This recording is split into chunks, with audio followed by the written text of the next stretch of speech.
नमस्कार, एस्ट्रो तक में आप सबका बहुत बहुत स्वागत है। मैं हूं प्रवीण मिश्र। साल 2026 का पहला सूर्य ग्रहण फरवरी के महीने में लगने जा रहा है। ये सूर्य ग्रहण क्या प्रभावशाली होगा? क्या इस सूर्य ग्रहण से हमें घबराने की ज़रूरत है? क्या इस सूर्य ग्रहण का कोई नेगेटिव असर नहीं होगा? बहुत सारे मन में सवाल उठते हैं, शंकाएं उठती हैं, तो उन सब का समाधान आज के इस वीडियो में हम जानेंगे। तो सबसे पहले हम अपने दर्शकों को बता दें कि ये जो सूर्य ग्रहण है कुंभ राशि में लगने जा रहा है, क्योंकि हमारे दर्शकों की राशि में बड़ी रुचि होती है। तो आपको बता दें कि कुंभ राशि में ये सूर्य ग्रहण लगेगा और साल 2026 का पहला सूर्य ग्रहण है और 17 फरवरी 2026 के दिन लगने जा रहा है। उस दिन मंगलवार का दिन होगा जब ये सूर्य ग्रहण लगेगा। और इस सूर्य ग्रहण का समय बता देते हैं, आपको टाइम बता देते हैं।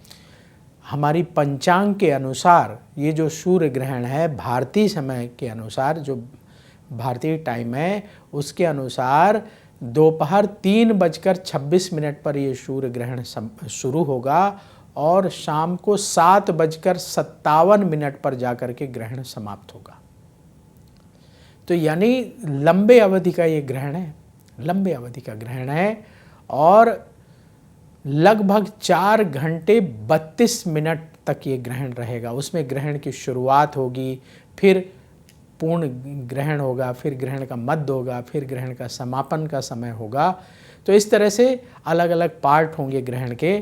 तो जो दर्शक ज़्यादा रुचि लेना चाहते हैं उनको बता दें कि ये जो ग्रहण है जब शुरू होगा 3:26 दोपहर से, तो फिर इसके बाद जो ग्रहण की जो मध्यम स्थिति बनेगी, जब ग्रहण चरम पर होगा उसका समय बनेगा शाम को 5:40 के लगभग मध्यम होगा और फिर इसके बाद ग्रहण समाप्ति की ओर बढ़ेगा तो शाम को 7:57 पर यह ग्रहण समाप्त हो जाएगा। तो ये जो सूर्य ग्रहण है ये कितना महत्वपूर्ण है, कहाँ कहाँ दिखाई देगा और इस सूर्य ग्रहण से हमें कितना सावधान रहने की ज़रूरत है, ये सवाल है जिनका जवाब हम जानेंगे। तो अपने दर्शकों को बता दें कि ये कंकण सूर्य ग्रहण होगा और ये कहाँ कहाँ दिखाई देगा पहले आपको बता दें, फिर बताते हैं भारत में दिखाई देगा कि नहीं दिखाई देगा, क्योंकि भारत में दिखेगा कि नहीं इस पर ज़्यादा रुचि होती है। लेकिन क्योंकि हमारे देश के लोग आज पूरी दुनिया में फैले हुए हैं, सिर्फ भारत में नहीं रह रहे, दुनिया भर में फैले हुए हैं। मुझे नहीं लगता दुनिया में कोई देश बचा होगा जहां हमारे देश के लोग ना पहुंचे हों।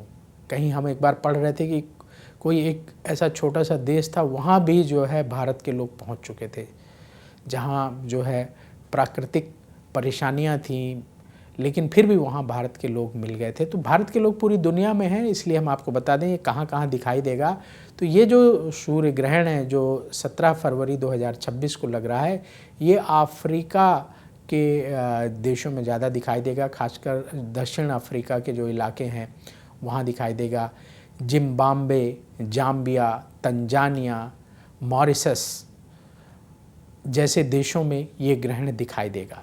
इसके अलावा अंटार्कटिक और दक्षिणी अमेरिका के देशों में भी ये ग्रहण दिखाई देगा, जैसे दक्षिणी अर्जेंटीना में दिखाई देगा, चिली में भी ये ग्रहण दिखाई देगा।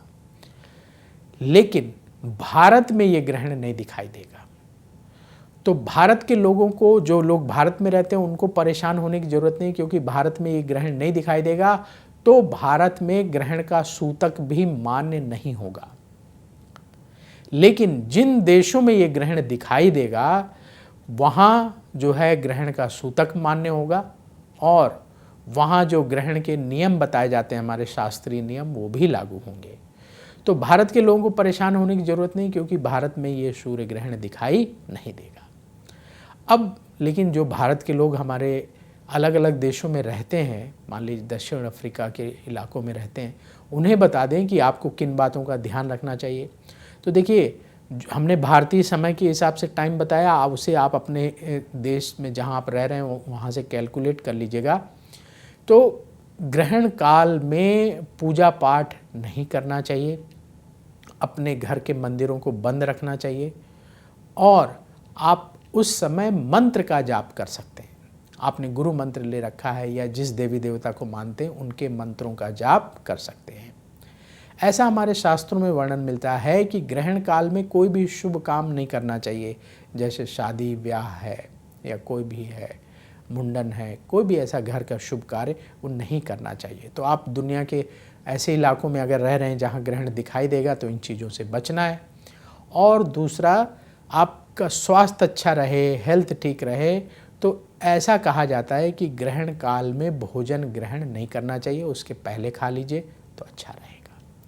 तो ये कुछ बातें हैं जिनका हमें ख्याल रखना चाहिए जो लोग उन इलाकों में रह रहे हैं जहां ये ग्रहण दिखाई देगा, क्योंकि भारत में ग्रहण नहीं दिखाई देगा तो भारत में कोई नियम लागू नहीं होंगे, भारत के लोगों को परेशान होने की आवश्यकता नहीं है। अब महत्वपूर्ण बात कि ये जो ग्रहण है कुंभ राशि में लग रहा है, तो क्या इसका वाकई में राशियों पर असर होगा? क्या इस ग्रहण का असर हम सब के जीवन में होगा? तो देखिए, जब भी कोई खगोलीय घटना होती है, क्योंकि जो हमारा ज्योतिष है ना वो खगोल शास्त्र से कनेक्टेड है, हम ग्रहों को, जो ग्रहों की गति है उसका अध्ययन करते हैं और कौन सा ग्रह किस राशि में जा रहा है, उसका किस ग्रह से क्या कनेक्शन बन रहा है, किस ग्रह के साथ युति कर रहा है, इन सब का अध्ययन करते हैं और कुंडली के साथ गोचर को मिला करके फलित करते हैं। तो निश्चित रूप से ये जो ग्रहण का प्रभाव है ये राशियों पर अलग अलग प्रभाव होगा। तो राशियों पर इसके प्रभाव को नकारा नहीं जा सकता, होगा। तो हम अगले वीडियो में चर्चा करेंगे, उसके लिए अलग से वीडियो बनाएंगे कि ये जो सूर्य ग्रहण है इसका किस राशि में कितना असर होगा। अभी आपको सिर्फ इतना बता रहे हैं कि ये सूर्य ग्रहण कुंभ राशि में लगने जा रहा है, यानी जब ये ग्रहण लगेगा उस समय भगवान सूर्य कुंभ राशि में होंगे और कुंभ राशि में पहले से राहु बैठे हुए हैं, तो राहु और सूर्य की युति होगी। तो ये जो ग्रहण का योग बनेगा ये अलग अलग राशियों पर अलग अलग असर डालेगा।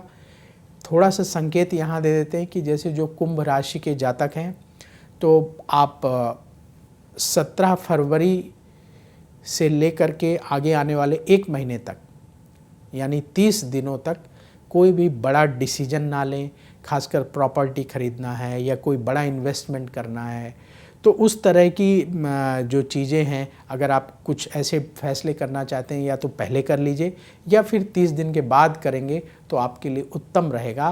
क्योंकि ऐसा माना जाता है कि ग्रहण के प्रभाव के दौरान अगर हम कोई निर्णय लेते हैं या कोई बड़ा इन्वेस्टमेंट करते हैं तो उसमें नुकसान हो सकता है। तो ज्योतिष क्या है, आपको सावधान रहने की सलाह देता है कि एक एडवाइजरी है, सलाह है कि आप जो है ऐसा इस दौरान ना करें आगे आने वाले 30 दिनों तक, तो आपके लिए अच्छा रहेगा। तो जो लोग नियम मानते हैं, नियम को समझते हैं, उनको लाभ होता है, वो उसका फ़ायदा उठा सकते हैं, या तो पहले कर लेंगे या आगे कर लेंगे, आप प्लानिंग उस हिसाब से अपनी कर सकते हैं। बाकी इस ग्रहण से कोई डरने की ज़रूरत नहीं है, घबराने की ज़रूरत नहीं, खगोलीय घटना है।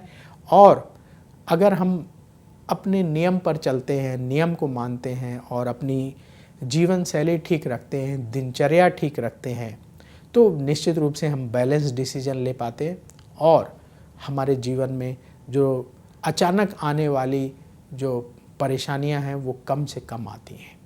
तो इसीलिए हम सबको संतुलित जीवन जीना चाहिए, सद्मार्ग पर चल करके धन अर्जन करना चाहिए और अपने परिवार का भरण पोषण करना चाहिए। समाज की भलाई के लिए भी जितना हो सके उतना दान करना चाहिए और समाज की भलाई के लिए जितना हमसे हो सकता है, हम जिस फील्ड के हैं, जिस हुनर को जानते हैं, अपने हुनर का, अपने टैलेंट का प्रयोग भी समाज की भलाई के लिए अवश्य करना चाहिए। वो भी एक बहुत बड़ा दान है। तो इस ग्रहण से डरने की ज़रूरत नहीं है, घबराने की ज़रूरत नहीं है।